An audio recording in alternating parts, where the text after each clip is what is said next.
What is up, y'all? Welcome to Roll Coverage, the home of the press conference breakdown. But today you get something special. I happened to stumble across a Reddit post of some Tampa Bay Bucs fans that were telling the Carolina Panthers fans when Dave Canales was hired what to expect for the season coming literally right around the corner. It's like a week away. So make sure you buckle up. I want to hear what Bucs fans think about Dave Canales becoming the head coach of our Carolina Panthers right here on Roll Coverage with your host, Nick. Let's go. Hey, I thought it was all over. Nope. They roll coverage.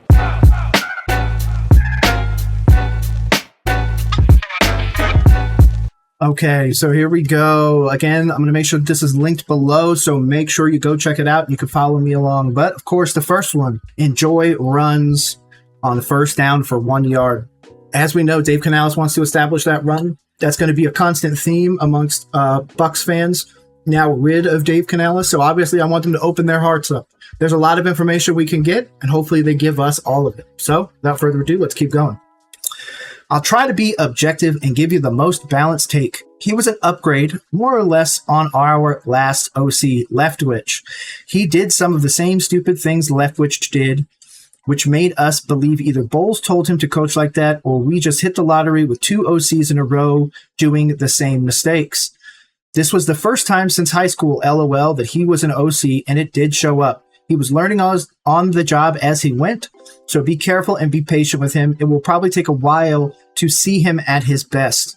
In the middle of the season, someone said something like, Canales may not be the best OC, but the best OC in DC sometimes are lousy HCs, and with Canales, it seems like he might be a better HC than an OC.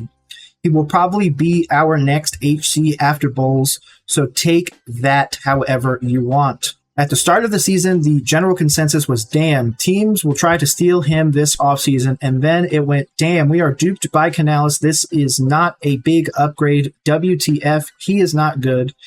And in the last third, we went back to, okay, Canales is good. He just needed time. What can you expect? Well, you can expect establishing the run. There we go, back to that, establishing the run. It seems that Canales was at his best when the run play was working. You can expect positive energy and the right mental attitude. He is a positive guy, and he will start every press conference with a smile and quip, or just, hey guys, how are you doing today? Or just, it was kind of hot, sunny today. Yeah, how we doing?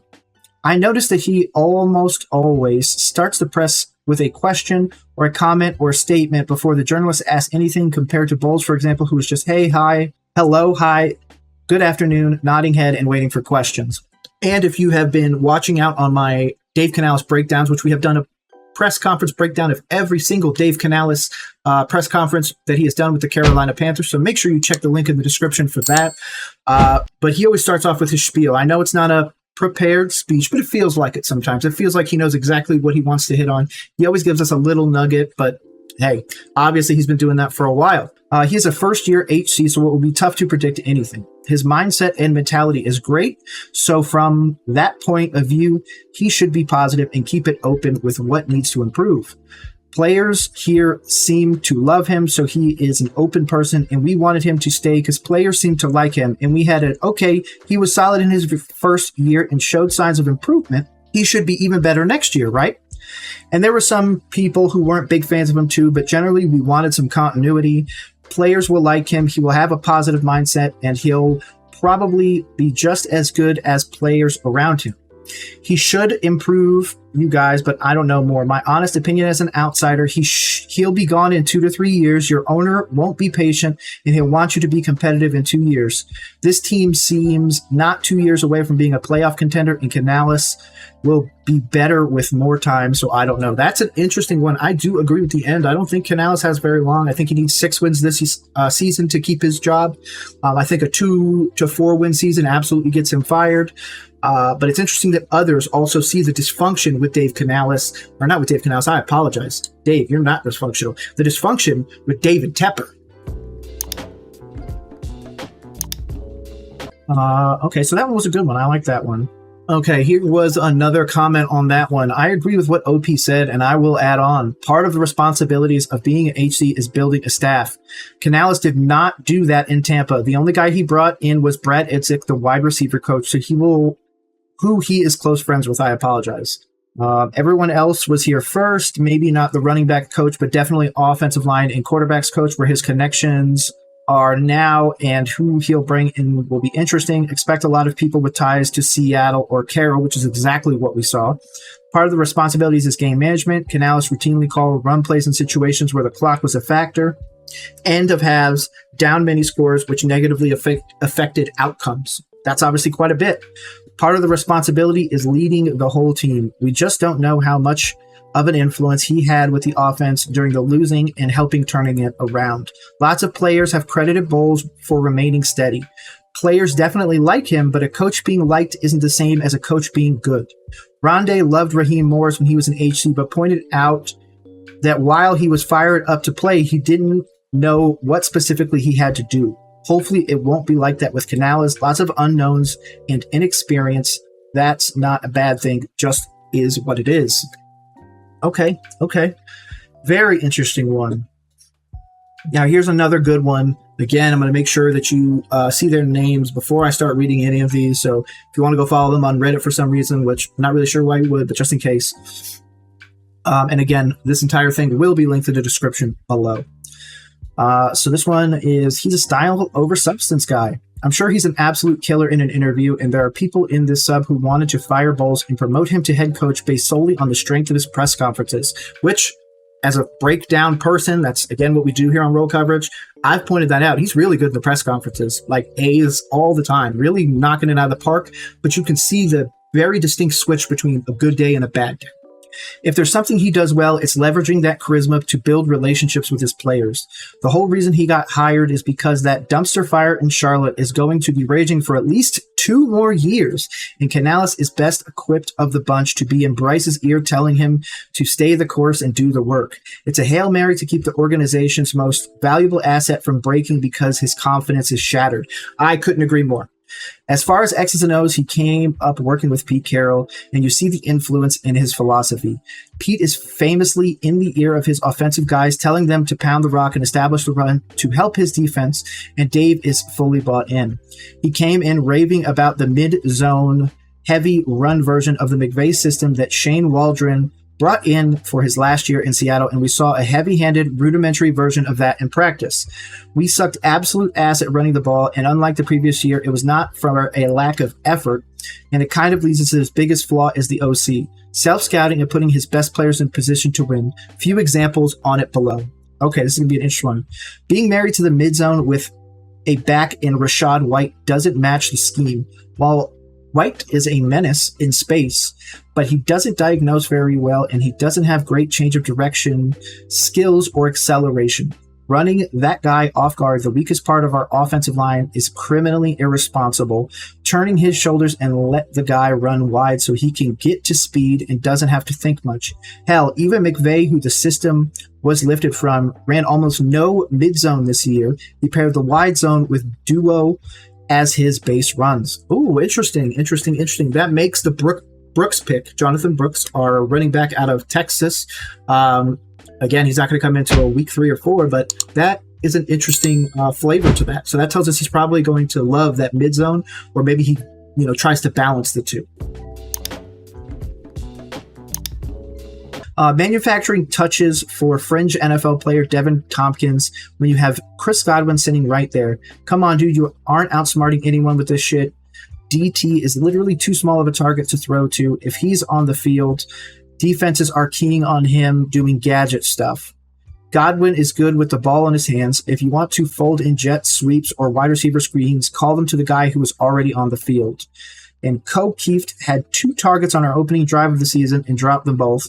Canales had a year of film and all offseason to see that in open space is basically a guard with flippers, but his scheme called for us to be in 12 personnel a lot, so got on the looks. Okay. Honestly, the reason I'm most certain Dave Canales is going to fail is because he's insisting on being the play caller. He's not good at it. Maybe he has the people skills to be an executive or perform better as an HC than an OC, but he doesn't have the bandwidth to do both, and it's going to look ugly. Ultimately, he's a fast riser, and he's betting that if it goes bad, he can shift enough blame onto Tepper in the league's worst roster so that he can interview his way into a shot with an actually competitive team when he gets fired in a year or two. Oh my gosh. Brutal, dripping venom, but hey, I'm not far from being in your camp, my guy, so... Man, Bucs fans really don't believe in Dave Canales. Okay, well, let's just keep going. I want to get more. Obviously, again, these are people's opinions, but Bucs fans know what they're looking at. Bucs fans know what they're doing. They're in our division, so I want to know what they're seeing too, because they saw an entire year of it.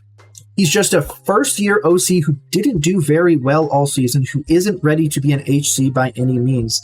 He got better near the end. Any good coordinators don't make good head coaches, and bad coordinators don't mean bad head coaches. You can't really know. I would agree with that. Again, this channel said on December 9th, more than almost a year and 3 weeks before he was hired, man, if Dave Canales ever came to my Carolina Panthers, I would welcome him arms wide open. And that's what I'm doing right now. But I still need to understand the flaws and what I'm going to see during this season, okay? So maybe this is fixed a little bit with our personnel, maybe with Hunt, maybe with Lewis there, maybe helping the offensive line, we might be able to establish that run, but I'm very worried. Infectious personality and endlessly positive. I will miss his press conferences. That's a good one.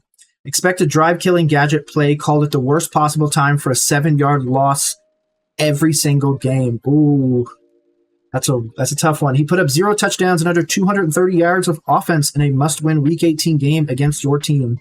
That should tell you more than anyone here will be able to tell you. Okay, that's valid.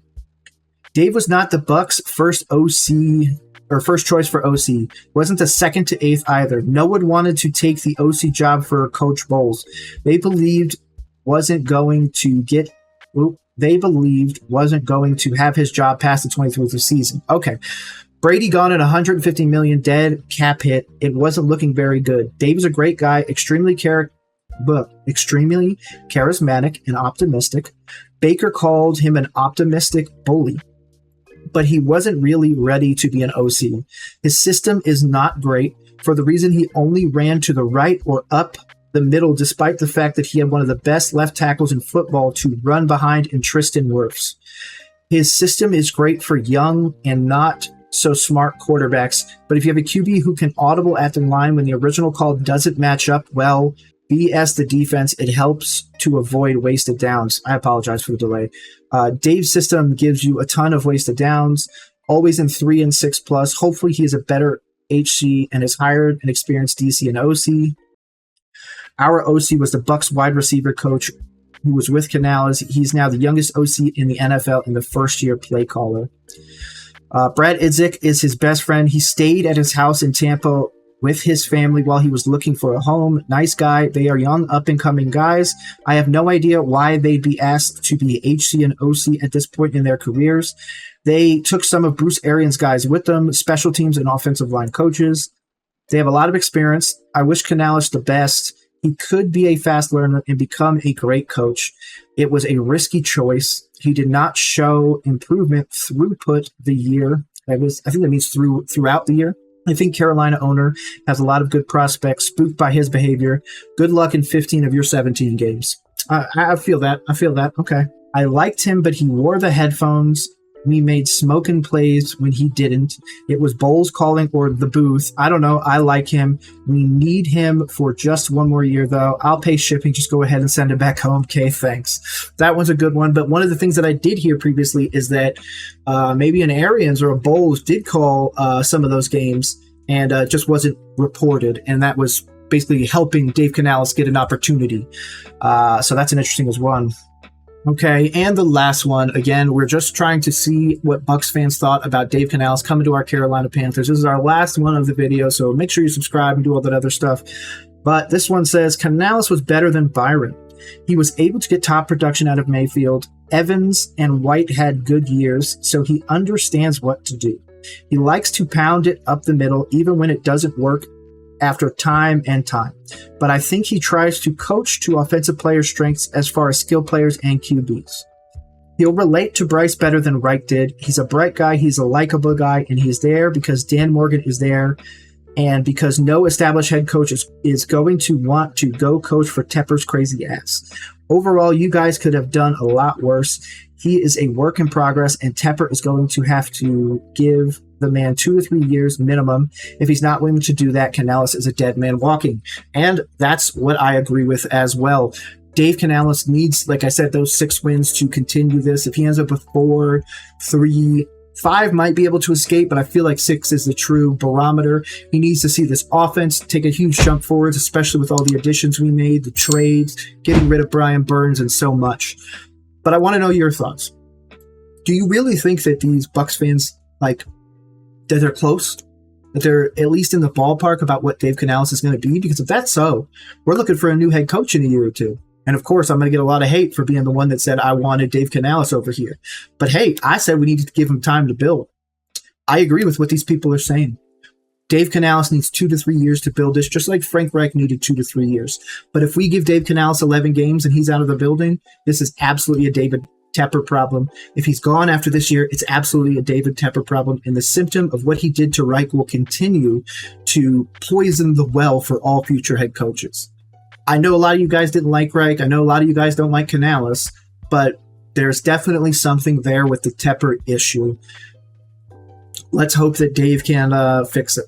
But if he can't, I'll definitely be sure to be doing all his breakdowns on the either up the mountain or down it, right here on Roll Coverage, the home of the press conference breakdown.